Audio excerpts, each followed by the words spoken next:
रहने वाले 2 प्राणी, 4 हाथ के एक कोठे में रहने वाले 10 प्राणी, सो सकते पैर पसार नहीं, इसलिए बगावत करता हूं यह न्याय मुझे स्वीकार नहीं।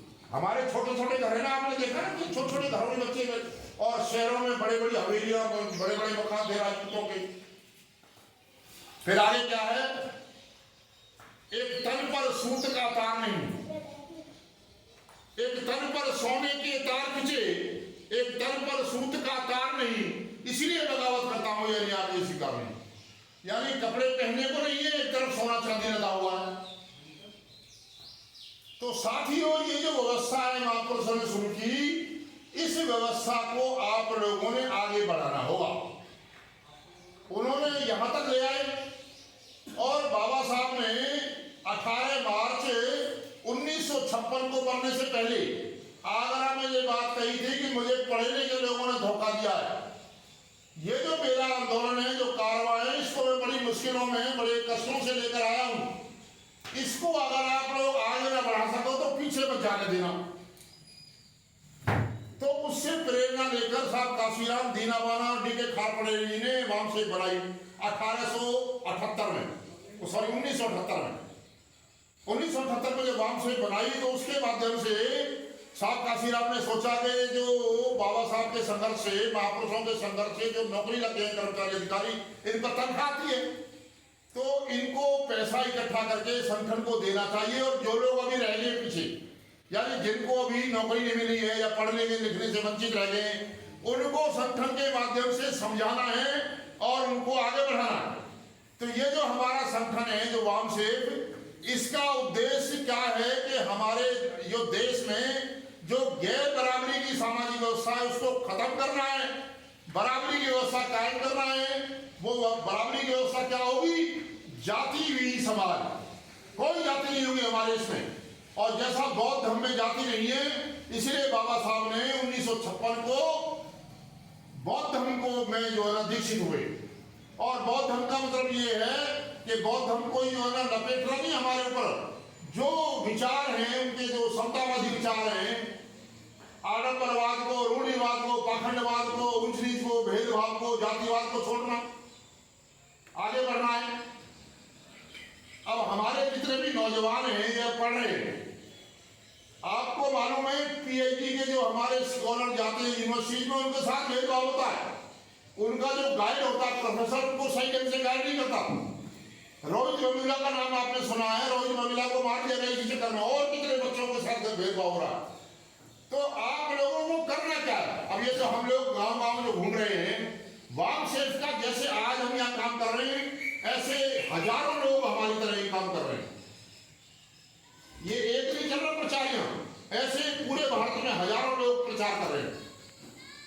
तो क्यों कर रहे हैं? हमको कोई तनख्वाह नहीं मिलती इस बात की, हमसे कोई कहता नहीं है। संगठन का जो उद्देश्य है, उस उद्देश्य की पूर्ति के लिए जो वामन मेश्राम जी जो राष्ट्रीय अध्यक्ष हैं, जो महापुरुषों का जो विचार है, वामन मेश्राम जी का विचार नहीं है, महापुरुषों का विचार है, वो तो इस आंदोलन को आगे ले जा रहे हैं।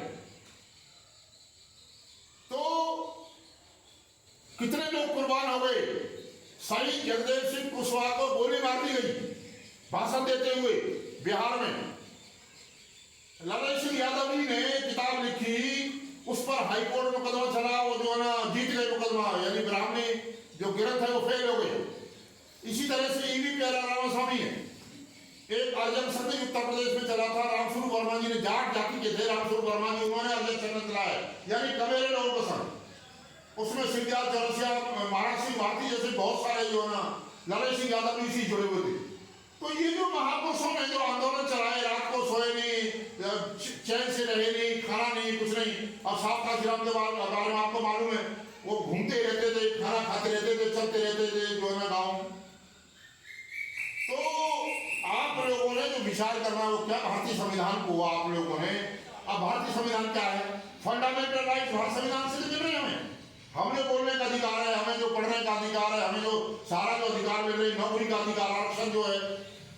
अब ये जो मनवादी सरकार है, जो अब जो जिसको जो वर्तमान में काम कर रही है, ये हमारे अधिकार छीन रही है। एलपीजी का आपको साथ मालूम होगा, 1991 में कांग्रेस लेके आई लिबरलाइजेशन, प्राइवेटाइजेशन और ग्लोबलाइजेशन, उसके माध्यम से शिक्षा को कमर्शलाइज कर दिया।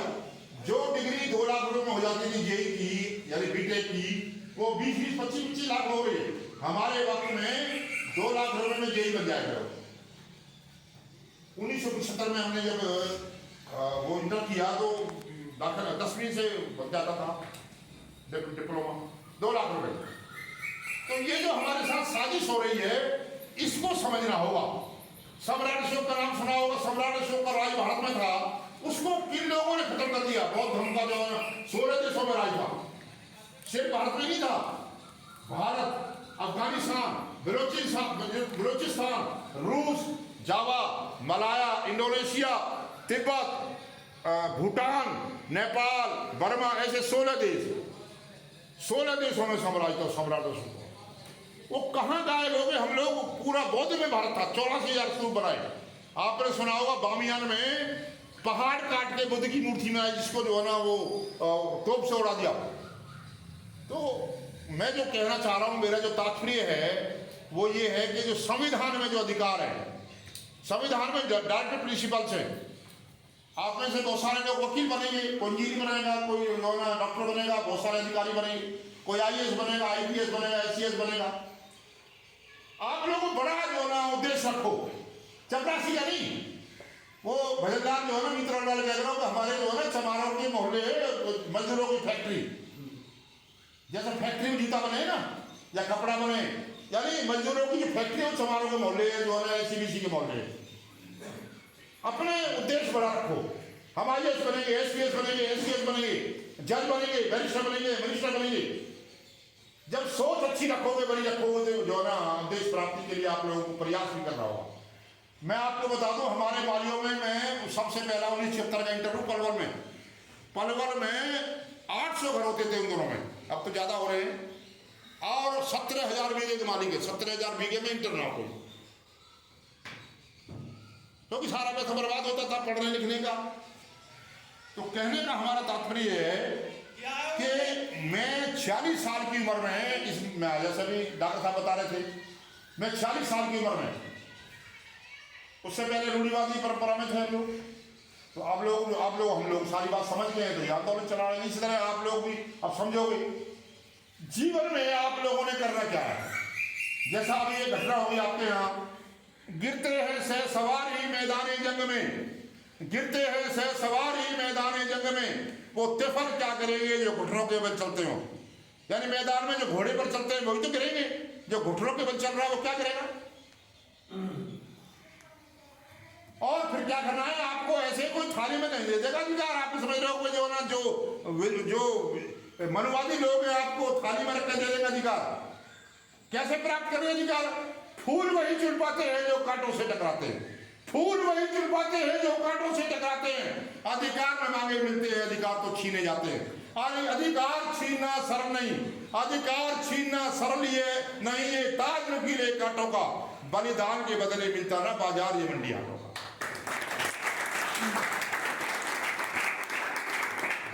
आप लोगों ने क्या विचार करना है? हमें क्या झुकाएगी गर्दन जमाने की? हमें तो आदत है गम में भी मुस्कुराने की। तो आप लोगों ने सुख और दुख को नहीं देखना, और हर वक्त जो है ना, जो गौतम बुद्ध ने कहा है परिवर्तन मूल है, हमेशा परिवर्तन होता रहता है, मौसम बदलते रहते हैं, आदमी के दिमाग में भी परिवर्तन होते रहते हैं। ये दिमाग आपने देखा हर वक्त नए नए विचार आते रहते हैं। जो भी नया विचार आया उसको नोट कर लो, अपने अंदर सकारात्मक सोच रखो, गंदे विचार मत आने दो। अच्छी किताबें पढ़ोगे तो सबसे बढ़िया अच्छा मित्र अच्छी किताबें। जैसा हमारे आपके गांव के जो है ना उदय सिंह आजाद जी ने कहा, 2 किताबें पढ़ लीजिए, एलिनेशन ऑफ कास्ट यानी जाति का बिजनेस और गुलामी, और एक किताब और है किसान का कोड़ा, कैसे जो है ये पागल बना के किसानों को लूटते थे।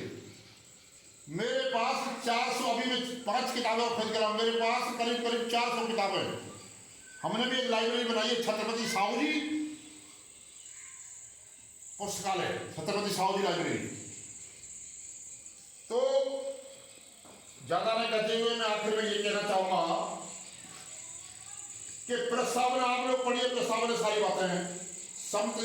ये जो संविधान है ये टिका हुआ है 4 पायों पर। जैसे खाट होती है ना, चार पाए होते हैं, जैसे मेज के चार पाए, समता, स्वतंत्रता, बंधुता और न्याय, ये चार पाए। अगर आप लोगों ने सम्मान और स्वाभिमान की जिंदगी जीनी है, आप लोगों ने अपना नाम पैदा करना है, और ये जो 20-20 की लाख रिश्तेदार है, ये कुछ आपके सामने कुछ नहीं करेंगे अगर आप शिक्षा प्राप्त कर लोगे। आप लोग बड़े बड़े अधिकारी बनिए, ये तो गुलामी करते हैं आप लोग जो है ना। अब ये बताओ, हमारे अधिकारी ऐसे बन के आते हैं, डीएसपी बन के आते हैं, करते हैं ना, अजी बाबूजी करते हैं यही लोग। तो अपने अंदर वो हुनर पैदा करो जो आप लोगों के सामने लोग जो है ना, क्या जवानी जो है, जवान जो है, जिस ओर जवानी चलती है उस ओर जमाना चलता है। यानी देश में बदलाव जो परिवर्तन करते हैं वो जवान ही करते हैं। देश को आजाद कराने में जवानों ने इनकी भूमिका अहम है। 20 साल से लेकर 25-30 साल के जवानों ने आजाद कराया देश। आजाद भगत सिंह जैसे, शहीद सुखदेव, राजगुरु, अशफाकुल्लाह खां, ठाकुर रोशन सिंह, ये सुभाष चंद्र बोस सब जवान थे। जवानों में एनर्जी ज्यादा होती है, जोश ज्यादा होता है, लेकिन जोश के साथ साथ बुजुर्गों से भी साथ रखो। ये जो बड़े बूढ़े हैं इनको भी साथ रखो, होश। अब ये जो है ना, हमारे जो बुजुर्ग लोग हैं इनसे भी निवेदन है कि आप लोगों के दिमाग में जो राम राम राम राम घुसरो या छोड़ दो, और जो जय भीम का जो है ना नारा लगाओ, और इनके खाली नारे से भी काम न चले। भीम भीम जय जय जय जय जय भीम, यार कुछ नहीं होने वाला। इन बातों को समझो, किताबों में सारी बातें हैं, आप लोग फॉलो करो। मैंने जब 2012 में अपनी बेटी की शादी बिना फेरे बिना जलाए, बहुत सी समझे कि सारे माली पागल हो गए, और देवी राम को चमार हो। अब उन्हें भी पता नहीं, बुद्ध धर्म जो है ना गौतम बुद्ध को चलाया हुआ है, वो शाक्य वंश से माली थे, होश ही ना, चमारो को चमारो, जाति चल रही बात। तो साथियों, आप लोगों में जो विशेष बात है, आपसे हमें उम्मीदें हैं, इस संगठन को उम्मीद है, देश को उम्मीद है। बहुजन समाज, यानी हम लोग 85% में, फिर भी हम लोग गुलाम हैं।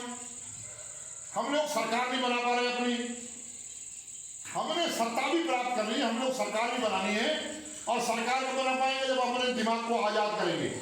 हमारे देश में, हमारे दिमाग में जो गुलामी है उसको निकालना होगा, स्वतंत्र विचारधारा लानी होगी, और साथ में हम तो जो है ना उदय सिंह आजाद जी और श्री गोपी राम जी को अपना जो है ना आदर्श मानते हैं। इनकी वजह से आज मैं सच बता रहा हूँ आपको, मुझे ऐसा महसूस होता, मेरी उम्र है 67 साल में चल रहा हूँ, मुझे तो महसूस ही नहीं होता मैं 67 साल का हूँ। सुबह 4 बजे से मेरी दिनचर्या शुरू होती, रात को 10-11 बजे तक। रात और पूरे दिन में 24 घंटे में मैं 4 घंटे की जो सोशल पढ़ाई करता हूँ, 2 घंटे की कॉमर्शियल पढ़ाई करता हूँ। मैं प्रॉपर्टी एडवाइजर भी हूँ, जमीनों के बारे में जो उलझे हुए मामले उनको सुलझाता हूँ। जो झगड़े फसाद नहीं होते जमीनों के, वो प्रॉपर्टी कंसल्टेंट हूँ, प्रॉपर्टी एडवाइजर का काम है मेरा।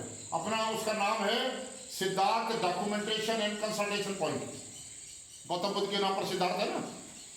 तो हमारा जो बिल्डिंग है, जो ऑफिस वाला, उसका नाम है पंचशील टावर।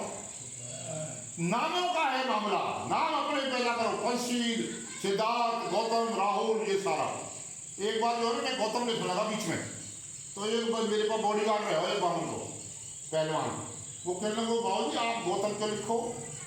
मैंने कहा भाई ऐसा तुम्हारा गौतम तो नकली हो, तुम्हारे गौतम को तो रिकॉर्ड ही नाम। मैंने कहा हमारे गौतम का रिकॉर्ड है भारत सरकार में, तुम मेरे खिलाफ चिट्ठी भेजे क्या जी जो है ना तुम गौतम के लिखते हो, फिर जवाब दूंगा तुम्हें। हाँ जी मैं कहीं भेज दूँ, मुझे फंसवा दोगे तुम। तो साथियों, आप लोगों ने मेरी बात को सुना। और एक बात और, बहुत सारे लोग चाहते हैं अभी वो कहते हैं, वो समाज कहते हैं, वो 4 आदमी काटेंगे, कुछ नहीं देखना आपने। आप लोग सही रास्ते पर हो, चलते जाओ। उसके बारे में शेर कहा है, जमाने से जो डरते हैं जलीलो ख्वार होते हैं, बदल देते हैं जो किस्मत वही खुददार होते हैं।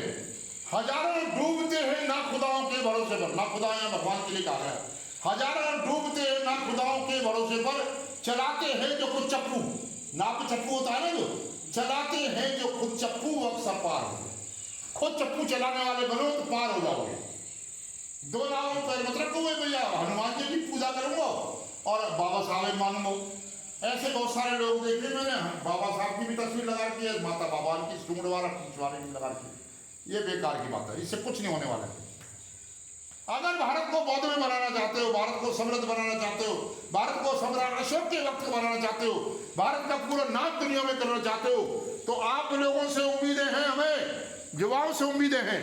हम लोग तो अब जो है ना काफी उम्र हो गई है, हम लोग तो मार्गदर्शन करने के लिए, लेकिन फिर भी अगर कुर्बानी देनी होगी तो हम आपके साथ से पीछे नहीं है।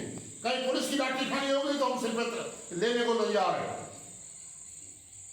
क्योंकि संघर्ष में आप ये समझो, जलेबी जो है ना थाली में तसली में आपको आराम से मिल जाएगा अधिकार, पुलिस की लाठी भी खानी पड़ेगी, और ये जो वनवादी लोग हैं इनका पीछे भी संघर्ष लेना पड़ेगा, इनका मुकाबला भी करना पड़ेगा, जेल जाना भी पड़ेगा, जेल भेजनी पड़ेगी। तो साथियों, आप लोगों ने मेरी बात को सुना, और मैं आखिर में ये कहते हुए, तपती रेत पर पहली बूंद को गिरकर फना होना ही पड़ता है। आप बहुत सारा रेत गर्मी में देखा होगा आपने, गर्म रेत हो उसमें एक बूंद डालो तो पता लगेगा उसका, छन्न करके जो है ना गायब हो जाएगी। लगातार बूंद डालोगे, आप लगातार प्रयास करोगे, तब जो है ना वहाँ पैदा होगा, घास पैदा होगी, पौधे पैदा होंगे। लगातार बूंद डालने वाले को लगातार बूंद डालते रहोगे तो हरियाली पैदा हो जाएगी। अगर लगातार आप प्रयास करते रहोगे तो मैं दावा कर रहा हूँ एक दिन बौद्ध में भारत हो जाएगा। और हमारा उद्देश्य सिर्फ सत्ता प्राप्त करना नहीं है, हमारा उद्देश्य सिर्फ राज प्राप्त करना नहीं है, संपूर्ण आजादी, सारे अधिकार प्राप्त करने हमने, पूरे देश में हमारा राज हो, पूरी दुनिया में हमारा नाम हो कि भारत बौद्ध में देश है। तो इसी के साथ आप सभी को जय फूले, जय भीम, जय भारत, जय संविधान, जय विज्ञान, जय मूल्यवान।